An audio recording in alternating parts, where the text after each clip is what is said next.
Nah, jadi kalau bisa dikatakan urip kuwi ora mok kanggo golek ngombe, tapi golek ngombe kanggo urip. Gitu loh. Oke, Mbah. Laku apa yang paling utama agar hidup manusia tetap selaras dan dengan alam dan Gusti tanpa harus meninggalkan kehidupan di dunia, Mbah? Orang bisa bertuhan itu kalau sudah bisa berkemanusiaan, manusia, karena kita manusia. Jadi ya tidak meninggalkan urusan dunia, karena hidup di dunia ya bisa melestarikan alam semesta. Jangan merusak alam. Kalau tidak mau kena bencana alam. Nah itu tadi. Kalau nggak mau kena bencana alam, jangan merusak alam. Nah, jadi kalau bisa dikatakan urip kuwi ora mok kanggo golek ngombe, tapi golek ngombe kanggo urip. Gitu loh. Oke, Mbah. Laku apa yang paling utama agar hidup manusia tetap selaras dan dengan alam dan Gusti tanpa harus meninggalkan kehidupan di dunia, Mbah? Gimana yang depan wow, yang laku apa yang paling utama ya, agar hidup manusia tetap selaras dengan alam dan Gusti tanpa ya, harus meninggalkan kehidupan dunia, Mbah? Iya, benar. Makanya hidup harus selaras dengan Gusti, tidak meninggalkan dunia. Makanya kalau ingin hidup di dunia yang enak, ya jangan merusak dunia. Misalnya kalau ingin merdeka, ya harus mau berjuang. Ya, nggak bisa merdeka tanpa perjuangan. Jadi jangan meninggalkan hal-hal yang untuk mengarah ke positif. Nah, kita bertuhan. Nah, manusia itu tadi, kalau dirinya jangan melakukan hal yang salah, apalagi disengaja. Hidup itu maknanya luas, tinggal manusianya mau digunakan apa hidup ini. Mau digunakan apa? Karena kalau percaya memang Tuhan itu ada. Tapi ya ada, masih ada sekelompok orang yang nggak percaya bahwa Tuhan itu ada. Ada kelompok orang yang gitu. Tapi kita bukan itu. Kalau Tuhan tidak ada, manusia tidak bisa mengatakan. Ya, karena manusia bisa mengatakan Tuhan itu ada, ya berarti ada. Kalau bahasa Jawa, nek wis ono ukara ono ki mesti ono, ojo diilangi. Nek ora ono manungsa ora iso nyebut, ora iso ngarani. Nah, itu. Ono tetap ono. Allah iku ono. Tuhan itu ada. Jadi kita ya hidup itu kita kan sebagai manusia ya, tadi sudah saya katakan di sesi yang pertama tadi. Dunia ini berbelah menjadi 4. Kita ini sebagai manusia, bukan jin, bukan hewan, dan bukan tanaman. Kita ini manusia. Kita bertuhan ya berangkat dari kemanusiaan, karena posisi kita ini manusia. Kalau kita berkemanusiaan saja belum bisa, bagaimana cara menuju ketuhanan? Ya nggak bisa. Orang bisa bertuhan itu kalau sudah bisa berkemanusiaan, manusia, karena kita manusia. Jadi ya tidak meninggalkan urusan dunia, karena hidup di dunia ya bisa melestarikan alam semesta. Jangan merusak alam. Kalau tidak mau kena bencana alam. Nah itu tadi. Kalau nggak mau kena bencana alam, jangan merusak alam. Kalau nggak mau kena bencana Allah, ya jangan merusak Allah. Karena Allah itu penguasa alam. Allah itu penguasa alam. Makanya silahkan apa saja yang dilakukan, tapi jangan merusak. Manusia hidup ini tugasnya apa? Membangun, bukan merusak.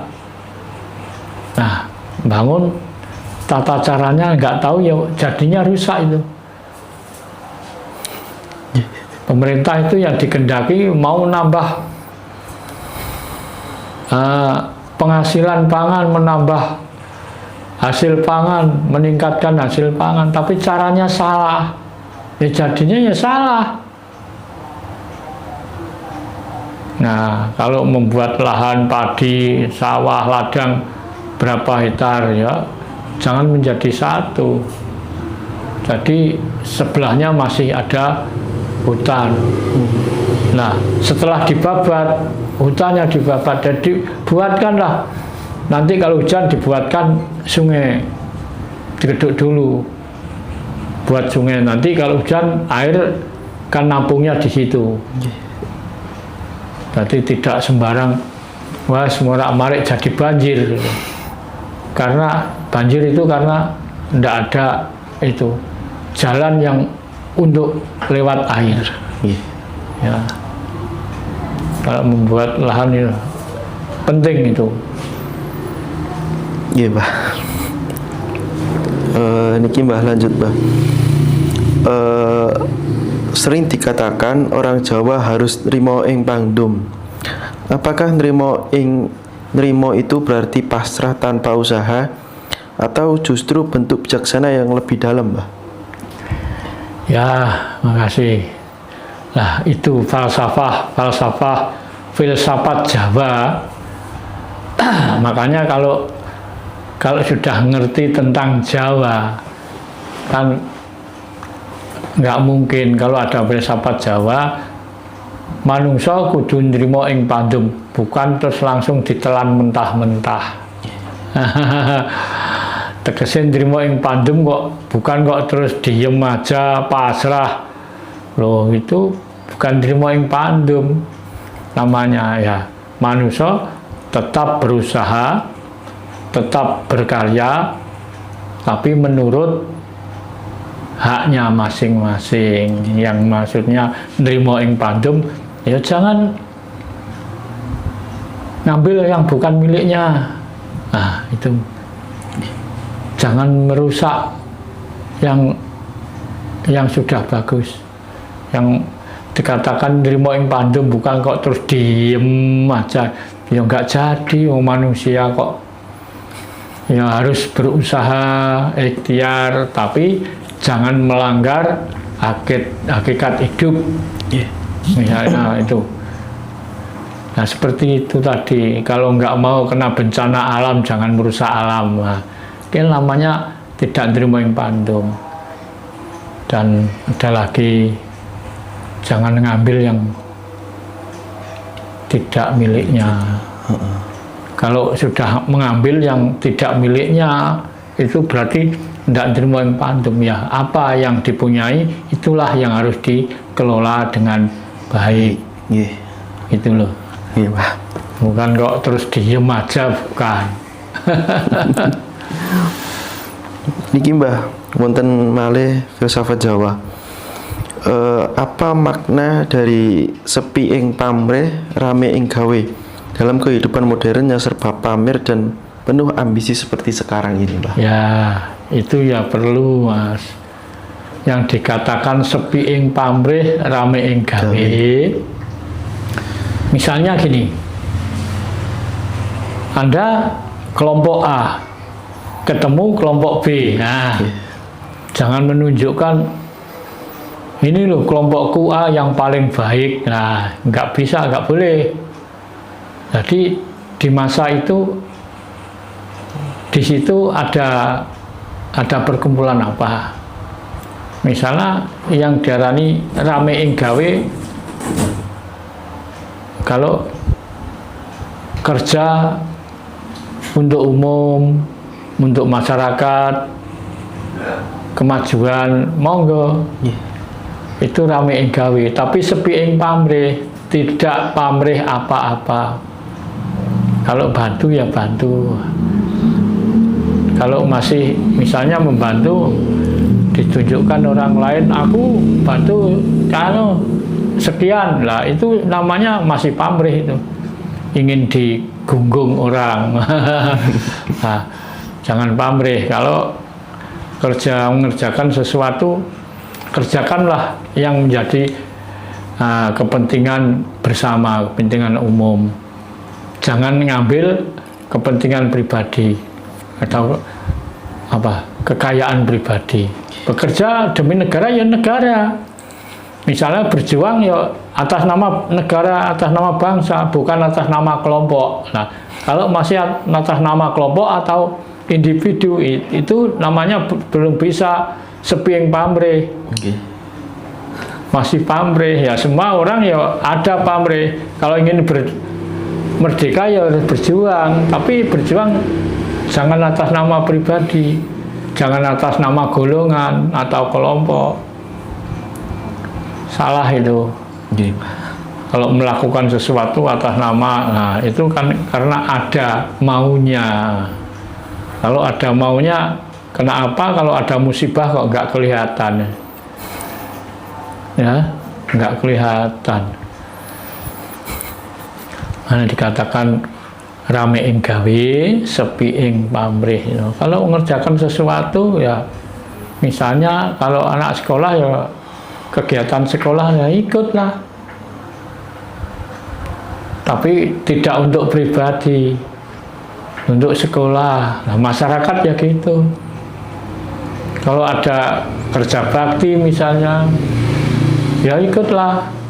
Itu namanya rame ing gawe, sepi ing pamrih. Nah, kadang-kadang kalau ada maunya ya, kalau ada kegiatan, walah ngitak-ngitok wae, karena ada maunya. Kalau setelah apa yang dikehendaki tercapai, belas tambah gak ketok. Ini nggak bisa dikatakan sepi ing pamrih, ya pasti ada pamrih. Nah, boleh-boleh aja orang itu mempunyai pamrih, tapi ya pamrihnya dan karyanya itu harus seimbang, gitu loh. Gitu, Mbak. Niki, Mbak, untuk pertanyaan ini. Mbah, menurut ajaran Jawa, apa akibat batiniah jika manusia merusak alam dan tidak lagi menghormati bumi sebagai ibu kehidupan? Nah itu tadi, kalau tidak mau kena bencana alam, jangan merusak alam. Filsafat Jawa kan sudah mengatakan itu.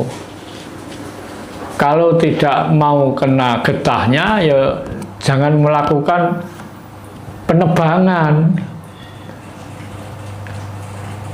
Siapa yang merusak alam pasti tetap kena hukum alam. Hukum alam nggak bisa dihindari, Mas. Lambat atau cepat pasti ada. Itu. Nah, makanya sebetulnya filsafat Jawa itu banyak yang ucapan-ucapan tidak begitu banyak ucapannya, tapi mengandung makna yang positif, mengandung makna yang positif. Sekarang ini kan sudah tahu toh, bukan kok kalau kita ini harus mempertahankan budaya Jawa terus tidak maju, bukan itu. Kemajuan ya kemajuan, tapi kepribadian tetap jangan dilepas.